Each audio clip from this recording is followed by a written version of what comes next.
Olá, alunos. Aula passada eu passei uma atividade em Sociologia e vamos fazer essa correção dessa atividade. A primeira questão é qual o foco de estudo da antropologia brasileira até meados do século XX? Então, inicialmente ele tinha um viés evolucionista e darwinista social, né, que como eu falei a vocês, tinha a questão da ideia de hierarquia de raças, né, uma raça era superior à outra nesse período.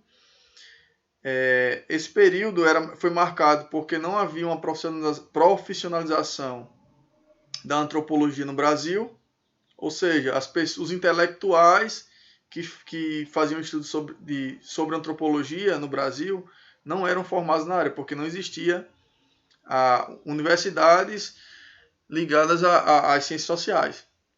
Só a partir da década de 30, especificamente em 33 e 34, né, surgiu a Escola de Sociologia e Política de São Paulo, né, em 33, e em 1934 a USP. Então, o foco de estudo até meados do século XX foi a formação do povo brasileiro. A resposta da atividade está mais composta, está mais estruturada. Vocês vão lá, verifiquem se a resposta de vocês está parecida com a minha, porque é apenas uma resposta de exemplo, no caso, uma resposta base. Se tiver elementos parecidos, tiver bem semelhante, então está correta. Vocês botem correto. E as que se não tiver nada a ver com o que eu respondi, vocês façam a correção. Deixa eu voltar aqui. Ó. A segunda questão. A segunda questão. Cite as fases históricas da antropologia no Brasil, com base na divisão do antropólogo Júlio César Melati. Ou seja, eu tinha falado que era 4 divisões, porque no livro diz que são 4 divisões, que a gente pode acrescentar a partir da década de 60 até 80, que é a quarta no caso. Mas a divisão de César Melati é 3 fases no caso. A primeira fase vai do século XIX, do final do século XIX até início da década de 20, né? Até 1930, com forte influência do evolucionismo e darwinismo social, né? Questão da hierarquia das raças. A segunda fase, de 1930 até a década de 60, né? Até 1960. Forte influência da escola norte-americana, questão de Boas, né? Vieram inúmeros professores que foram alunos de Boas, até mesmo Gilberto Freire foi aluno de Franz Boas na Universidade de Colômbia, então tem essa influência.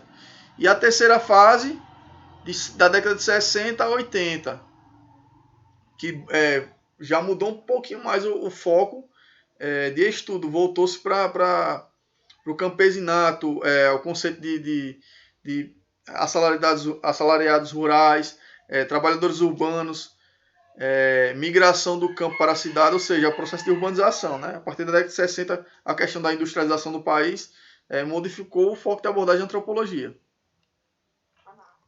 Então, são 3 fases distintas, pessoal. A terceira questão, vamos para a terceira questão, responder aqui, deixa eu voltar aqui. Qual o principal fato que propiciou a profissionalização da antropologia no Brasil?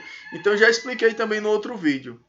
Foi a criação, em 1933, da Escola de Sociologia e Política de São Paulo e, em 1934, a Universidade de São Paulo, a USP. Questão 4. Por que existe um predomínio de perspectivas antropológicas ligadas aos estudos de aculturação no Brasil até a década de 60? Então eu expliquei a vocês que foi devido à influência da escola norte-americana de antropologia. A exemplo dos estudos de Charles Wögli, né, que é ex-aluno de Boas.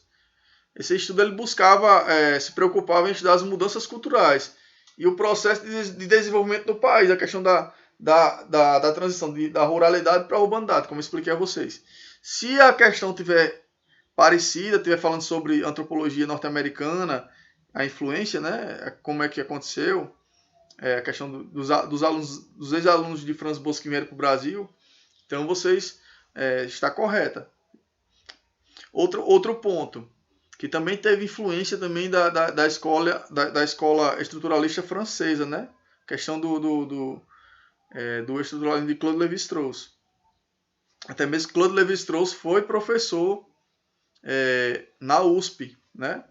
Ele lecionou na USP, então há uma influência do funcionalismo também na antropologia no Brasil, até a década de 60. Questão 5. A questão 5.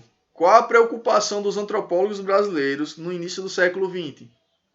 Período compreendido entre o final do século XIX e início do século XX. Então essa questão já está dentro da primeira, que tem uma parte que explica lá.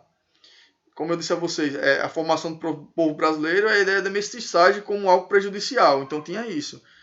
O evolucionismo, ele tende a hierarquizar as raças. Dizer que uma raça, a partir do meu ponto de vista eurocêntrico ou etnocêntrico, né? A partir da minha perspectiva, eu analiso as outras raças e digo que a minha é superior e mais evoluída, né? Então havia essa preocupação no desenvolvimento do país, a questão da formação do povo brasileiro. Então eles viam a mestiçagem como algo prejudicial. Não fazia bem para o país. Houve até a questão da política de imigração, que tem uma questão que vai falar sobre isso. O porquê dessa política de imigração, de incentivo à imigração europeia para o Brasil. Então lá vai na questão 5 está bem explicadinho lá, que tinha a questão eles viam a questão da mestiçagem como algo prejudicial. Questão 6.